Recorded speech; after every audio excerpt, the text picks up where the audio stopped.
Hello all welcome to my channel Karan. ఈరోజు నేను ఈ వీడియో మెయిన్‌గా చేయడానికి కారణం ఏందంటే, గేమ్ చేంజర్ కలెక్షన్స్ అనమాట. అండ్ గేమ్ చేంజర్ రివ్యూస్ గురించి అయితే మాట్లాడదాం అనుకుంటున్నాను. యూట్యూబ్ మొత్తం మీద అసలు ఎవడు కూడా అసలు పాజిటివ్ చెప్పలే. మాక్సిమం అందరూ మిక్స్‌డ్, నెగెటివ్ ఉంది. నేను మాత్రం కంఠంగా, నిక్కచ్చగా సినిమా బావుందని చెప్పా. ఎందుకంటే వాళ్ళు ఆల్రెడీ సినిమా రిలీజ్ కాముందుకే ఇది ఒక కమర్షియల్ మూవీ. ఒక హీరోకి, ఒక ఐఏఎస్‌కి ప్లస్ ఒక సీఎంఏ క్యాండిడేట్ మధ్యలో నడుస్తది అని ముందే స్టోరీ చెప్పారు. సరే ఓకే. ఆ పాయింట్ ఆఫ్ వ్యూలో స్టోరీ ఎలా ఉందని ఆలోచించి నేను ఓకే. వాళ్ళు చెప్పింది లైక్ చాలా అన్‌ప్రెడిక్టబుల్ అయితే జరిగాయి. అసలు చాలా అన్‌ప్రెడిక్టబుల్స్ అంటే మనం ఎక్స్‌పెక్ట్ చేయనివి చాలా వరకు జరిగాయి. అంటే ఆ పాయింట్ ఆఫ్ వ్యూ చూస్తే మొత్తం అంతా వాళ్ళు ఏదైతే చెప్పారో అది డెలివరీ చేసినట్టే ఉంది. దాని ప్రకారంగా నేనైతే పాజిటివ్ రివ్యూ ఇచ్చా మొత్తం. అంటే ఫుల్ పాజిటివ్ ఇచ్చేసానన్నమాట. సినిమా అంటే లైక్ 5కి 3.5 ఆ రేంజ్‌లో అయితే నేనైతే రివ్యూ ఇచ్చానన్నమాట. వన్స్ నేను ఇంటర్నెట్‌లో రివ్యూస్ చూసిన తర్వాతకి అసలు స్టన్ అయ్యా అసలు నేను. ఒక్కడంటే ఒక్కడు కూడా అసలు ఆ సినిమాకి పాజిటివ్ రివ్యూ ఇవ్వలేదు అసలు. నేను అసలు షాక్ అయిపోయా. అసలు ఏంది నేను సినిమా ఏం చూసానో నాకే ఒక డౌట్ వచ్చిందన్నమాట. మళ్ళా పోయి చూడాలా అన్న క్వెషన్ థాట్ నాకే రైజ్ అయింది అసలు. అంతమంది నెగెటివ్ రివ్యూస్ ఇచ్చేసరికి. అసలు ఏం జరిగింది అని ఆలోచిస్తే మళ్ళోసారి సినిమా గుర్తు చేసుకుంటే అక్కడ ఆబ్వియస్‌గా ఫుల్ కమర్షియల్ అనవసరం లేకుండా మొత్తం సాంగ్స్ తీసుకొచ్చి పెట్టడం, సంబంధం లేకుండా మొత్తం కంటిన్యూషన్ లేకపోవడం అదంతా జరిగింది. స్టిల్ ఇదంతా ఉందని నేను ఒక పాయింట్ చెప్పే. కాకపోతే వాళ్ళైతే లైక్ హీరోకి ప్లస్ ఎవరైతే సీఎంఐ క్యాండిడేట్ మధ్యలో ఒక ఏమంటారు గేమింగ్ వాళ్ళ మధ్యలో అయితే ఏమంటారు do or die fight type ఉందో అది మాత్రం నాకు బాగా నచ్చింది కాబట్టే నేను ఫుల్ పాజిటివ్ ఇచ్చా. ఓకే. ఈ సినిమాకైతే అందరు బయట మొత్తం వరల్డ్ ప్రపంచం మొత్తం నెగెటివ్ రివ్యూ ఇచ్చింది. నేను పాజిటివ్ రివ్యూ ఇచ్చా. కానీ ఇక్కడ ప్రాబ్లమ్ ఏమొచ్చిందంటే సరే సినిమాకైతే నెగెటివ్, పాజిటివ్ అంతా పక్కకు పెడితే కలెక్షన్స్ విషయంలో అయితే నాకైతే అసలు ఇంత కూడా నచ్చలేదు. సినిమా ఎవరైతే ప్రొడ్యూసర్స్ ఉన్నారో movie, TV team, game changer team ఏది ఉందో 185 కోట్లు ఫేక్ కలెక్షన్స్ తీశారన్నమాట. విచ్ అసలు నాకు చాలా దారుణంగా అనిపించింది. అసలు అంతమంది నెగెటివ్ అన్నా గాని నేనేం ఆలోచించను పాజిటివ్ పెట్టా. నాకు కింద కామెంట్స్‌లో చాలా నెగెటివ్ టాక్ వచ్చింది. లైక్ చాలా వరస్ట్‌గా వచ్చాయి. అయినా గాని నేనైతే కన్సిడర్ చేయలేదు. సర్లే అని వదిలేసా. కానీ ఈ విధంగా ఒక సినిమాకి ఫేక్ కలెక్షన్స్ అసలు 185 కోట్లు వచ్చింది అక్షరాల 80 కోట్లు 80.1 ఓవరాల్‌గా ఆల్ ఓవర్ వరల్డ్‌లో. ఇండియాలో 61 క్రోర్స్ వస్తే ఓవర్‌సీస్‌లో 19 క్రోర్స్ వచ్చాయి గ్రాస్. ఓవరాల్‌గా 80.1 క్రోర్స్ గ్రాస్ అనేది వచ్చిందన్నమాట. నెట్ వచ్చేసి 51 ఆల్మోస్ట్ 60 నెట్ అయితే వచ్చింది. కానీ వీళ్ళు ఏసుకుంటే 10, 20 ఏసుకుంటారసలు. సరే కొంతమంది లైక్ ఏమంటారంటే యూఎస్ టైమింగ్ జోన్‌లో డిఫరెన్స్ ఉంటది కాబట్టి next day collections, before day collections కొద్దిగా డిలే ఉంటది కాబట్టి కొన్ని కంట్రీస్‌లలో టైమ్ జోన్ మారుతుంటది కాబట్టి మేబీ ఓ 10 క్రోర్స్ ప్లస్ మైనస్ అయితేనే ఉంటది. అది పెద్ద తప్పేం కాదు ఆడ. 10 క్రోర్స్, 20 క్రోర్స్ అటు ఇటు ఎయడం. కానీ ఏకంగా 100 కోట్లు అసలు. ఎవ్వడన్నా అసలు నిజ 100 కోట్లు కలెక్షన్స్ ఫేక్ ఏస్తారసలు. గుర్తు అసలు అవతలోళ్ళు అది ఎరి పుష్పాల అది. ఆడ 'పుష్పకి' 280-294 కోట్లేసినప్పుడు ఎవడికి తెలీదసలది. అంటే వాళ్ళు కూడా ఏసుకోపోయారు 300 కోట్లని. వాళ్ళు ఒక్క రూపాయి కూడా ఎక్కువ ఎక్స్‌ట్రా ఎయలేదు. వచ్చింది ఆల్మోస్ట్ మేబీ ఏస్తే ఒక 5 క్రోర్స్, 10 క్రోర్స్ ఏసుండొచ్చు ఫస్ట్ డేకి. కానీ ఎవడన్నా 100 కోట్లు అసలు. జనాలు ఏమన్నా ఎరి పుష్పాలు అనుకుంటున్నారో అర్థం కావట్లే. ఆల్రెడీ సినిమాకే ఫుల్ నెగెటివ్ వచ్చిందసలు. ఎవడు పోవట్లేదు. నెక్స్ట్ డే రోజు మొత్తం ఖాళీ అయిపోయింది. దానికి తోడు నువ్వు అట్లా ఎవరిని మోసం చేద్దామని అనుకుంటున్నావో అర్థం కావట్లే. ఫస్ట్ మన తెలుగు ఆడియన్స్ ఒక సినిమా డే 1 రోజు రివ్యూస్‌కి ఎంత ఉందంటే అసలు ఎంత చాలా పీక్స్‌లో అనమాట. ఒక్క రివ్యూ చూస్తలే ఆడియన్స్. మొత్తం ఏవైతే పాపులర్ యూట్యూబర్స్ ఉన్నారో వాళ్ళందరి రివ్యూస్ చూస్తారనమాట.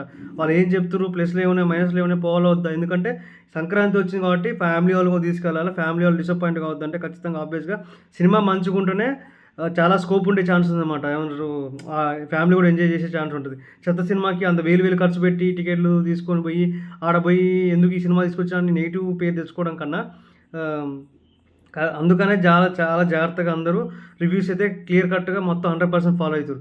రేపు 'డాకు మహారాజు' కూడా రివ్యూస్ బట్టే మొత్తం ముందలెళ్తది. రివ్యూస్ పాజిటివ్‌గొచ్చి మిక్స్డ్ లేదా పాజిటివ్ వస్తే మాత్రం మొత్తం ఫ్యామిలీ ఆడియన్స్ మొత్తం దిగుతారు. లేకుంటే ఇది కూడా పోతే మాత్రం నెక్స్ట్ వెంకటేష్ సినిమా రాబోతుంది. ఆ రోజు మిక్స్డ్ టాక్ లేదా పాజిటివ్ టాక్ వస్తే ఆ రోజు మొత్తం ఫ్యామిలీ ఆడియన్స్ మొత్తం ఆ సినిమాకెళ్ళిపోతారు. ఇది మాత్రం షూరు. ఫ్యామిలీ ఆల్రెడీ మనకు తెలుసు తెలుగు స్టేట్స్‌లలో సంక్రాంతి అనేది ఒక సినిమా చూడందైతే సంక్రాంతి పండగ అయిపోదు. ఖచ్చితంగా 'బరాబర్' సినిమాకైతే ఏదో ఒక టైంలో అయితే వాళ్ళు నైట్ టైమో, లేకుంటే ఈవినింగ్ ఫస్ట్ షోనో, సెకండ్ షోనో, మార్నింగో తీరుకున్నప్పుడు ఎవరో ఒకళ్ళైతే ఖచ్చితంగా పోతారు. ఆఫ్టర్‌నూనో ఏ టైంకో వాళ్ళు ఎవరికి వీలుంటే ఆ టైంకి. ఏమంటారు మార్నింగ్ లేచి గుడికెళ్ళిపోవడం, నెక్స్ట్ ఆఫ్టర్‌నూన్ సినిమాకెళ్ళిపోవడం, నైటు మళ్ళీ డిన్నర్ చేయడం ఇది కామన్‌గా జరుగుతుంటది. ఎవరైతే లైక్ ఏమంటారు ఇది కామన్‌గా ఆ రోజు జరిగే ప్రక్రియ అనమాట. ఆడియన్స్ అయితే సినిమా చూడడానికి రెడీగా ఉన్నారు. ఈ విధంగా ఫేక్ కలెక్షన్స్ ఇచ్చి ఇంత బ్యాడ్ ఇంప్రెస్ చేయడం అనేది చాలా రాంగ్. నేనైతే 100% డిసప్పాయింట్ అయ్యా. అసలు ఈ విధంగా చేయడం అసలు హిస్టరీలో ఎక్కడ జరగలేదు. ఇంత వరస్ట్‌గా ఉంటారు అసలు టీమ్ మేనేజ్‌మెంట్.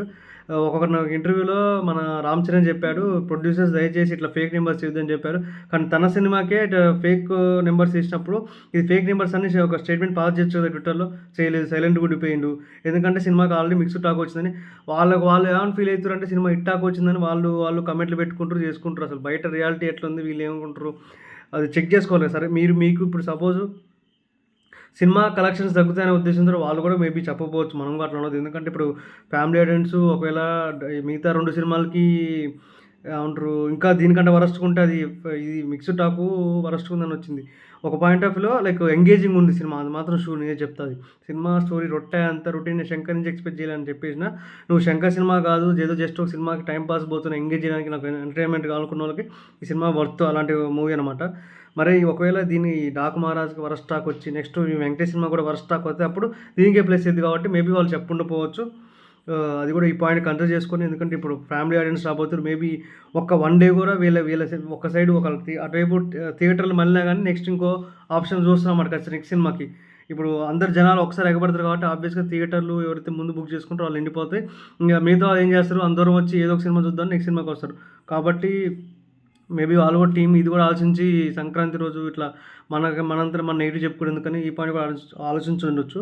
కాకపోతే ఈ విధంగా వేయడం అనేది బ్యాడ్ ఇంప్రెషన్. అసలు నేను ఎప్పుడైతే నా రివ్యూ పాజిటివ్ రివ్యూ నేను పెట్టిన పాజిటివ్ రివ్యూ అయితే ఉందో యూట్యూబ్ ఛానల్ అసలు డిలీట్ చేద్దాం అనుకుంటున్నా. ఆ రేంజ్ కోపం అయితే నాకు వచ్చింది అసలు. ఈ విధంగా ఫేక్ కలెక్షన్ అనేది మొత్తం ఈ ఫేక్ కలెక్షన్ గురించి మొత్తం ఏదో ట్రెండింగ్ అయిపోయింది అనమాట ఈ టాపిక్ అసలు. లేని కలెక్షన్స్‌ని 185 కోట్లు మరీ ఇంత దిగజార్చరా అసలు. ఇప్పుడు 'రామ్ చరణ్' ఎట్లా అంటే ఏమంటారు మన 'రాజమౌళి' తాత వచ్చిన తర్వాతకి 'రామ్ చరణ్' డొల్ అయిపోయిండు. 'ఎన్టీఆర్' కూడా డొల్ అయిపోయిండు. కానీ 'అల్లు అర్జున్' మాత్రం నెక్స్ట్ లెవెల్‌లో అందుకుంటూ 'రాజమౌళి' లేకుండా సొంతంగా కొట్టిండు. 2000 కోట్ల దగ్గరికైతే వెళ్తుండు. ఈ ఆహ్, ర ర ఏమంటారు 'బన్నీని' ఎవరు టచ్ చేయలేడంట ఆ రేంజ్‌కైతే వెళ్ళిపోయాడు. ఇది మాత్రం షూరు. 'పుష్ప' సినిమాకి నేను ఓకే అన్నట్టు కొన్ని సీన్స్ హై ఉన్నాయి. సాటిస్ఫై చేసింది ఆడియన్స్. ఎందుకంటే ఆల్రెడీ ఇంతకుముందు ఫస్ట్ పార్ట్ ఉంది. సెకండ్ పార్ట్ దాని దగ్గర వెళ్ళిపోయింది. అది ఓకే ఫైన్. కానీ ఈ విధంగా గేమ్ చేంజర్‌కి 180 కోట్ల ఫేక్ కలెక్షన్స్ అనేది అసలు పెట్టడం అస్సలు నచ్చలేదు. ఇది మాత్రం చాలా రాంగ్ అని చెప్పాలి. ఇది గుడ్ లైక్ ఒక ఫిల్మ్ ఇండస్ట్రీకి ఈ విధంగా ఇంత ఏమంటారు ఎవరిని మోసం చేద్దాం అనుకుంటారు. మొత్తం ఇప్పుడు వెనకటి రోజులంటే ఈ సోషల్ మీడియా అంతా లేదు కాబట్టి నువ్వు ఏది చెప్తే అది చెల్లేది. నువ్వు మీడియాలో ఏది చెప్తే టీవీలలో. కానీ ఇప్పుడు అట్లా కాదు. మొత్తం అన్నిటికి వెబ్‌సైట్స్ ఉన్నాయి. నీకు స్కాన్ లింక్ అని ఒక వెబ్‌సైట్ ఉంది. అది ఇంకా చాలా వెబ్‌సైట్స్ ఉన్నాయి. ట్రాకింగ్ చేసి మీరొక్కళ్ళే ఏది ఎవరు కలెక్షన్స్ ఎవరు ట్రాక్ చేయాలనుకుంటారో 'పుష్ప' కలెక్షన్స్ ఫేక్ చేసిర్రు మేము కూడా ఫేక్ చేద్దాం అనుకుర్రు నాకు అర్థం కావట్లేదు. అవతల ఇంకా చాలా కంపెనీస్ ఉన్నాయి. ట్రాక్ చేసేయి వాళ్ళు ఎప్పుడు రెగ్యులర్‌గా అప్డేట్స్ ఇస్తుంటారు. నేను ఎప్పుడు మానిటర్ చేస్తూనే ఉంటా. అసలు నేను ఇంత టైం ఎందుకు ఆగానంటే అసలు అది ఫేకా రియల్ అని తెలుసుకోవడం కోసం ఇంతసేపు వెయిట్ చేశా. లేకుంటే ఎప్పుడు వీడియో పెడేది మన ఛానల్‌లో.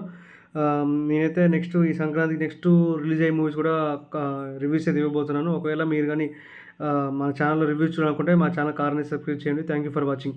నేనైతే చెప్పండి కింద కామెంట్స్‌లో చెప్పండి ఒకసారి మీరైతే ఇప్పుడు నేను పెట్టిన పాజిటివ్ రివ్యూ యూట్యూబ్‌లో ఉన్న ఏకైక పాజిటివ్ రివ్యూని తీసేయాలా వద్దా? మీరే కింద కామెంట్స్‌లో చెప్పండి. మెజారిటీ తీసేయని చెప్తే తీసేస్తా. ఉండమని చెప్తే ఉంచుతా అన్నమాట. Yeah! Thank you for watching.